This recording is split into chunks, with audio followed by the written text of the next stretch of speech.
The heater just turned on. Just now. I need some water.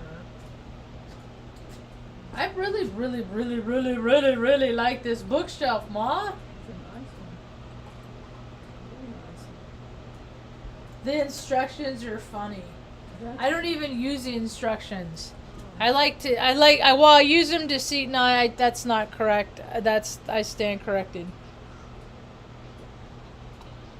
I see them. I use them as a parts breakdown to see how many pieces I have.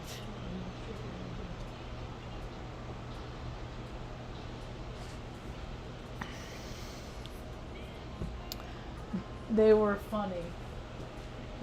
I get this big old box. You don't know who gave them to you yet? Assembly instructions. This is for the wall anchor. These are the instructions. Okay. 1 W2. Oh, they do have it. Okay, all right. W3. It's funny because W2 and W3, there's 10 pieces of W2 and then there's 20 pieces of W3 Wow. and they're the same thing. Are they the same thing? Here are the instructions. So this is what you get. You get 3 of these, 2 of those, 1 of those, or 5 of those, 5 of those, 2 of those, 2 of those. And this W4, it only came with 1. It did come with the screwdriver though. Did you get the screwdriver? Yeah, but I won't use it because that's for this anchoring part that I won't use. It's so funny, man. I feel for people that are challenged. I just look at life as a puzzle. Everything is a puzzle. You just put things together as a puzzle. What at? Stanley, looking at a window, Stanley. So I got the coolest bow tie I ever saw in my life today. Who gave it to you?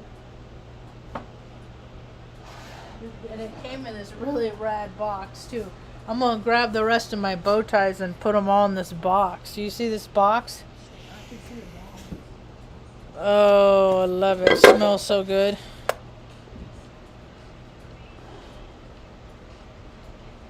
Smells like church. The pews, the wooden pews with like the oil. So here, this is the coolest bow tie I ever saw. What color is it? I'll show you, Mom. Man du jour is where it came from. Comes in these little handy little box. Oh, individual? Yeah.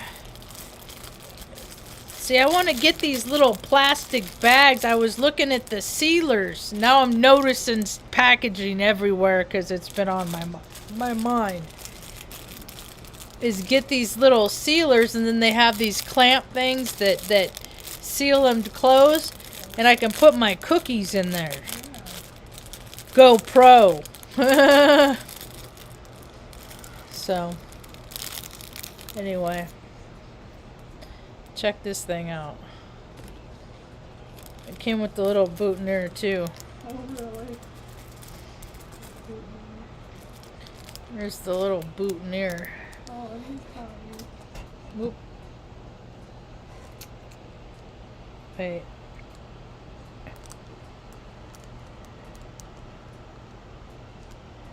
Yeah, that's cool. And I'm curious as to what kind of feathers they are.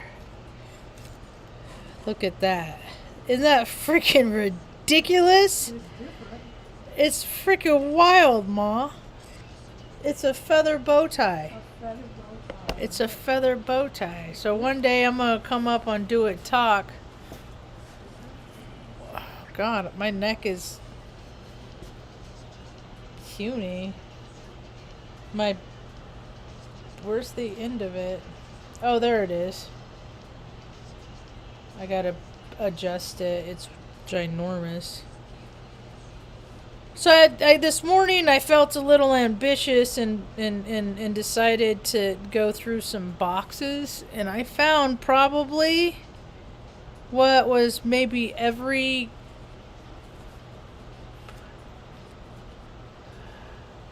report card we ever had. Yeah, mine said things like that, like Marge would do better but she gets hung up because of social situations.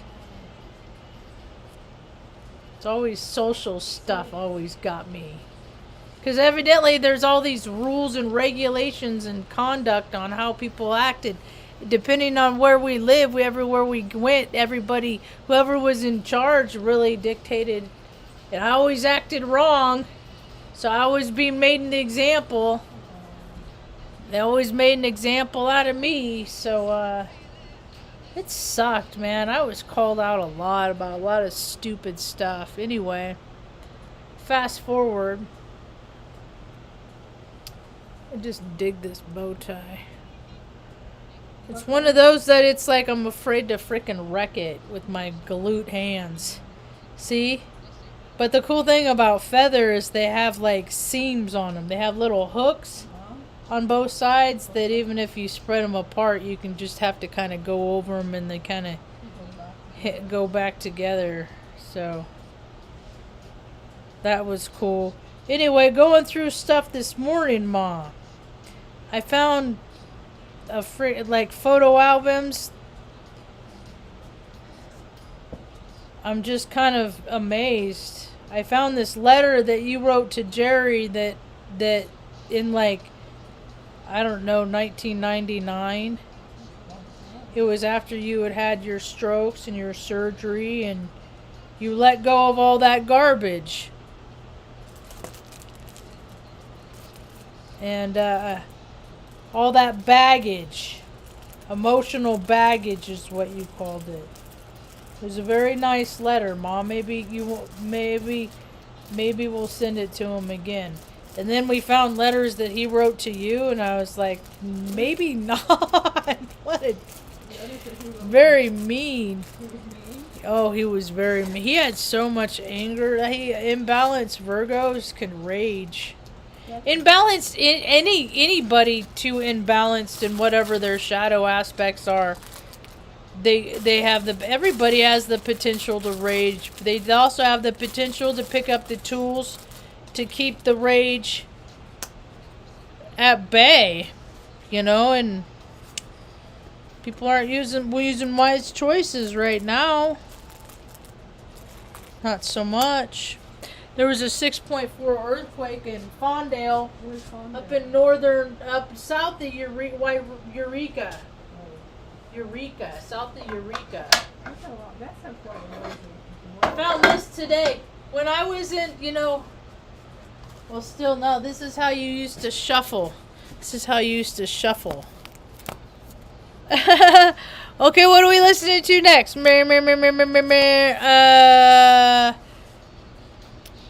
Sublime Secondhand Smoke. Ace of Base, The Sign. Tim McGraw's hits. Stone Temple Pilots. Smithereens. Sublime. Bad Religion. Violent Femmes. Couple mixtapes. Some burned DVDs. Collective Soul. 40 Ounces to Freedom. Crash Test Dummies. Erasure. Blind Melon. Big Audio Dynamite 2. And it's cool because the minivan, we got a DVD in there, so we're going to be rolling to some Time Machine stuff. Yep. So I put that there so I don't forget. So the memory lane thing, man, Mom wrote so much stuff down. It's kind of cool because she's always been so close-lipped. She hasn't been, I don't know, really. Neither of my parents, I guess that's the generation. That's how parents didn't talk,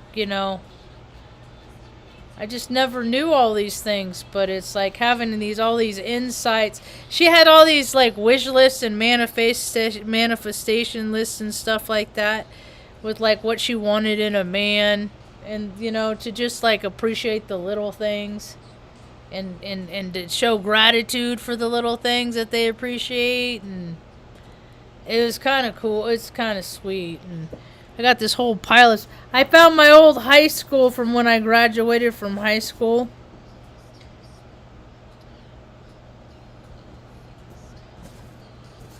Is this one mine? Yeah, this is mine from high school. We were the Falcons. The 34th commencement exercises. Who drew that? Mandy Draper. This light is doing that same thing that the other light did. I just washed it off, but it does that thing that has that weird waxy residue, and it smells like Crayola crayons. So that's a day. I barely graduated high school. I had the Saturday school the Saturday before I graduated. I had like a 2.0. I'll place in the world. These are all of the people that graduated.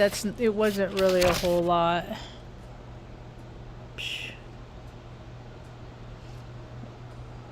I wonder how many people are still around.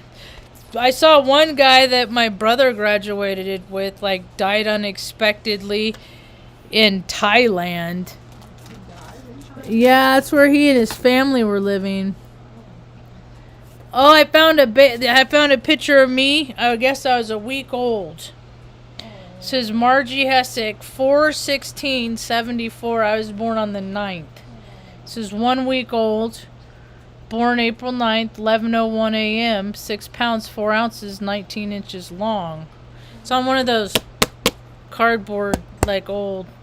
This is how they used to be on, like, this card stock, the photos. It's cool. But... Here. I can do better. I was like I was a cute kid. It's still on. Thanks, Ma. Hey, Nate. So that was cool to know that still exists. And then I talked about Cookie before. Cookie is I worked with her at Chevy's. And she died the same summer that Princess Diana died, and her name was actually Diana Teresa Cookie Schmiedel. That was, and she went by Cookie. Cooki. So, I spelled it wrong. I'm glad I found this. Because I'm going to call my cookies, I call them cookies, like her, like after her. After her. Oh. Because she was significant to me in life. And that life lesson was a painful lesson. Because we saw her at the bank that day. And you said, "Isn't that Cookie's car?" I said, "Yeah, I'll see her later, Ma. I got Daniel's cashing his check. We got beer to drink, you know. I don't got time for that, you know. And she left from the bank to go down to Santa Barbara on a scuba diving trip. And she went down, and there was some malfunction. There was something happened with her apparatus. She had a stroke about 75 meters or yards, whatever. I don't know. It was 75 feet, whatever, below the surface. And the people that were down there with her, they were not very experienced. She was an experienced diver. The people she was with weren't. They saw her struggling, and they didn't know what to do, so they went up to the boat to tell the people in the boat that she was struggling. And so that was a time lapse. And she was gone. She was gone. So she was only, let's see, 1953 to 1997. So she was like, what, 50 to 60?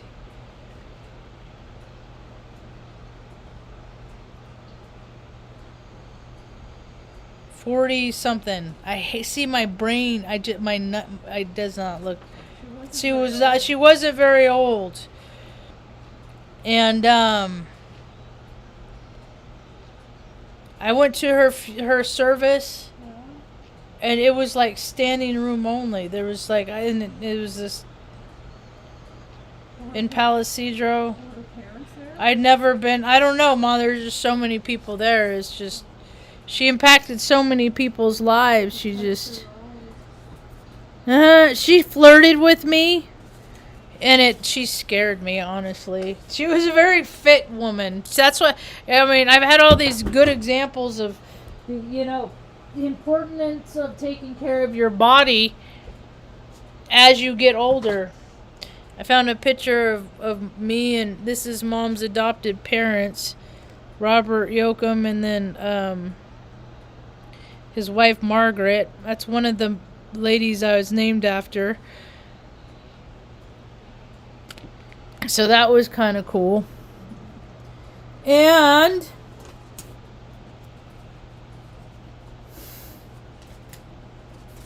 this is kind of trippy. I found the lease from the house when we lived in the little cabin. I found the rental agreement. And it's dated November 30th, 1987. We'd been homeless. We were living off Bear Mountain Road. Backbone Ridge was the address, and then we got this place by Mr. McGraw. He's long since passed. How old was he? Oh, I don't know, Maude. Years and years ago. And then I found like numbers and stuff. Like Mom was keeping in touch with these people. I don't know who Mr. Digaria in El Cajon was. I don't, but whoever it was, they did not have time to write to me. So, a lot of people have lost have lost loved ones, significant people in their lives. It's been extra prominent, seems like, the last few years. And, Mom has all these little papers everywhere with all these cool little neat sayings, and I came across one, and I'm no different. I lost my sister. She died prematurely, 39 years old, living that lifestyle. What was her name? Jessica. Oh, Anyway, so I came across these things, and it says, I'm just gonna read it real quick. There's people on my news feeds that I know, and I've known, I haven't known them 4 years, but I've known them 4 years, even though I haven't been around them for years. And for anybody, people I've never met, they've lost people that they've loved the last several years.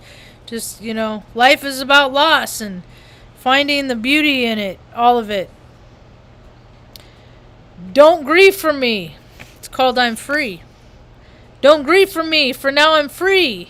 I'm following the path God laid for me. Oh, that's I took his hand when I heard him call. I turned my back and left it all. I could not stay another day to laugh, to love, to work or play. Tasks left undone must stay that way. I found that place at the close of day. If my parting is left a void, then fill it with remembered joy. A friendship shared, a laugh, a kiss. Ah, yes, these things I too will miss. Be not burdened with the times of sorrow. I wish you the sunshine of tomorrow. My life's been full, I savored much, good friends, good times, a loved one's touch. Perhaps my time seemed all too brief. Don't lengthen it now with undue grief. Lift your heart and share with me. God wanted me now. He set me free. The author's unknown. So maybe this will reach somebody that needs to hear something like that. Touch them. You know, we tell ourselves we make the decisions every day. By the thoughts that we choose. Are they going to make us feel better or worse in life? And if we're thinking thoughts that are making us feel worse in life, then you got to start living different. So you start thinking different. Because there's too many people that are just freaking sad and depressed and don't really see a reason to live. And there's always reasons to live. Even in the hardest of times, we're coming out of a really hard spot. And I feel like I'm starting to be able to breathe a little bit. That's good. Yep. You know. Oh man, I don't know where the lid is. Dang it, this was on the ground. That's not good. Confounded. Anyway, today I just triaged. That's what I did. I just laid around. I put the heating pad on my hip from my HipLash. From, I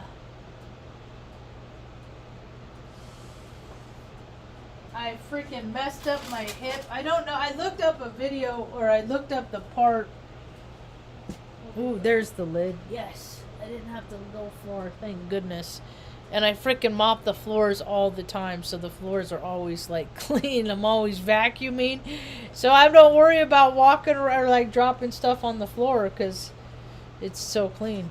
Anyway, so yeah, I just triaged. I laid around. I freaking woke up. I let Artie out at like 5:30, 6 o'clock, whatever it was this morning, and freaking I'm just like. It hurt so bad I didn't really sleep good. Turning over was not comfortable. I hurt my hip. I got HipLash. And so I just ate a cookie first thing.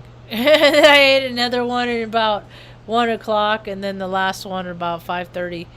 So that's my medicine.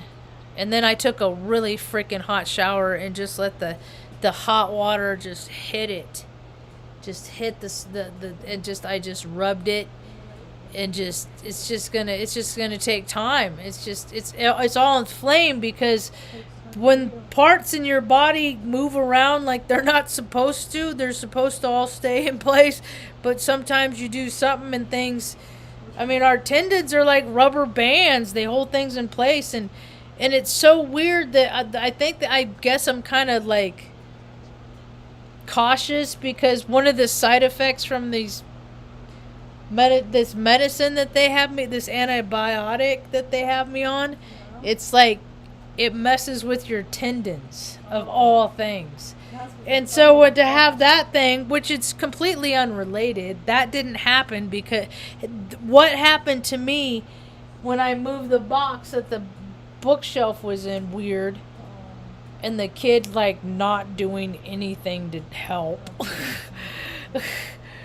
You know, I was just like, I'm like, can you hold this while I go grab the, and he was like, oh, I mean, he just, anyway. Yeah. So,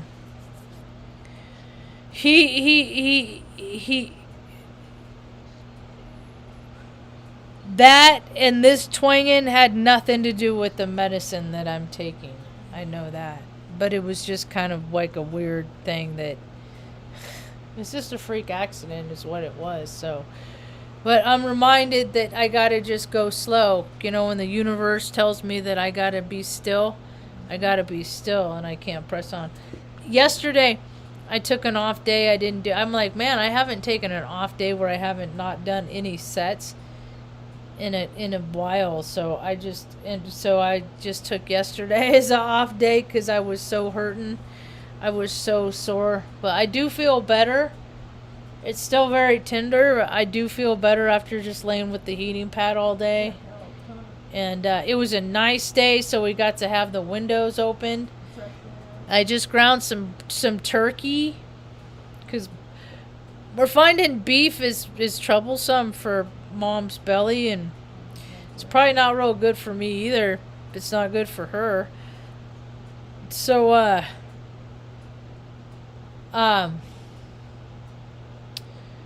ground some turkey and made some stuffing and mashed potatoes, and Mom ate quite a bit for supper and lunch too, to be honest. So anyway, just living one day at a time, just trying to be present in the moment, you know, just trying to be still, trying to convalesce. Man, and see, the thing of it is people like my dad, he crushed his hips. He had these like big old pins. He made a freaking a paperweight and had it on his desk for a short period that he did real estate, because his mom sold real estate. So everybody in the family did it at some point in time. Then they decided to go do other stuff. But he had it had all these pins and rods in it and stuff like that. And so I just can imagine how that stuff hurts now. You know, years later where they drilled it in. He's had a couple hip replacements. I think he's had 2 and he's 74. Is he still alive? Yeah. Yeah. He's getting, and his you know, his he's the baby, and his Uncle John and Gia, his sister, they're in their 80s, you know. So Jerry's trying to get him to move closer to where he and the girls live. So they can help see them. Yeah, so he can be around his family, you know, because his family's, they're not going to be around forever. I mean, so, I don't know. He's always lived he's kind of bound to Atascadero. Jerry's bound to Sacramento, because now the girls are going to, I mean, the oldest is coming into high school, you know. Can't, it's kind of jerky to move your kids through high school. Whatever. We moved around so much it didn't even matter. I mean, I guess it's good for them to learn how to start over, you know, to get out of their comfort zone. Because so many people just created comfort zones for themselves, and then something happens and they just have meltdowns. They don't know how to respond. What? You want me to what? You want me to adapt? Adapt and overcome? No, the world revolves around me. Mom and Dad said so.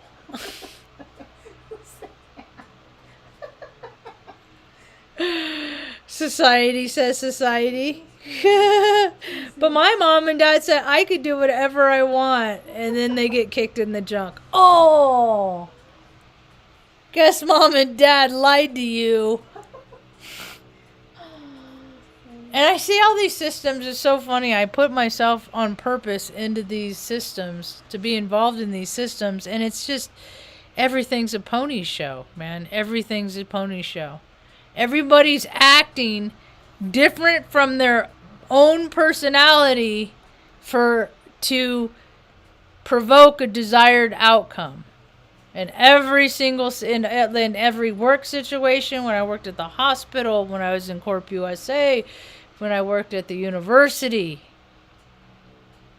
So there's always these different versions of reality of what's going on, because there's these people that are acting on their best behavior and their, you know, and with their etiquettes and their moral standings, and then there's this way that they really live. And they don't line up, you know?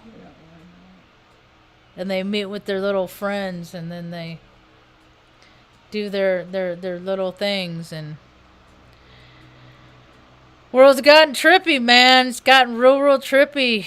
What people choose to do. We could have heaven on earth. We could have heaven on earth, and we have all this freaking crazy stuff. And it doesn't even matter, because once the polls flip and all that stuff, then we're just everybody. When stuff like that happens, I mean, everything in my whole life, I've had to play everything by ear. It didn't matter how much I planned for anything, because I planned my life. I deliberately chose my maintenance career field in the Air Force so I could go to college for IT, and then I deliberately got every job I ever had so I could learn about the people that worked in the facets. in these paradigms, and then collected all that data along with the astrology and knowing how the psychology of people, man. I've been talking for years the trajectory of, man, the whole world's full of freaking spoiled brats. People just going around without lacking discipline, just doing whatever they want, and all the systems that feed it. And just more people. I mean, it freaking. I dig the kid. I dig the kid. I dig the kid. I dig the kid. I dig what he does. It's the same thing, the same system of like, there are homeless people all over California, and I think because it's the same thing here. There's homeless people all over Taos, you know, but the system that is driven to accommodate not the masses, but the few. The tourists, the ones that like to ski, like to come here every year, you know? That's why the Airbnb and all the temporary housing shit is out of control because of that industry. Because people just come seasonally. Just to come work at the lodge. And hang out. It's like, what do you do? You know, you chop wood, you carry water. I mean, what do you do to add to the freaking collective consciousness? People think they raise the value of real estate, and they don't. They really don't. Huh, Ma? Nope, they don't. Nope, they don't. How you doing today, Ma? I'm doing good. Ma got a new top. Ma, you got a new top. You like your new top? We're not gonna. I think we're gonna let the rest of them sit on the shelf, because I would rather, like, open them. I don't know. Later. I always feel like I've been left out of stuff. You know, I wake up on the day where everybody else is waking up with their family, and they're opening up all their loot, and oh, they must have been good this year and all this, right, Mom? Right? Yeah. I always thought, oh shit, another year I freaking wasn't very good. Santa didn't bring me jack squat, Ma. You know it? I always felt bad about that stuff. And then I wondered how many other people felt bad about that because they compared their insides to other people's outsides. Right? And then I thought, and remember how many people I saw in life that they weren't very good to each other. Their families, the whole rest of the part of the year, and then come Christmas and the holidays, then you're gonna be buddy, and then something happens again. Here, let's show them your new top. Come here. Whoa! Trying to pull me off my feet, lady? Huh? Watch your step here. Here, stop. You look like a little lumberjack. Here. Come back. I got you. Here. What are you so rigid for? Just careful of that, but come this way. Turn around. I'm trying to show the people your new top. See? That's you. Oh. You can wave? Yeah? Oh, yeah. Thanks for your cooperation there, Marge. She's never been real good with following instructions. It's not her strong point. You know what, though? I must get that from her, because it's not really my strong point either. Like the do-si-do, Luna's over there cuddled out. Yeah. Yeah, so anyway, I know this is a hard time of year for a lot of people. There's been years past that it's been a very hard time of year for me. You know, it's always, what do you need? Oh, I'm going to go back here to the bathroom. Okay, you want me to, here, I'll turn on the light for you. Is that good enough? Yeah, that's good. I'm fitting. They're all asleep.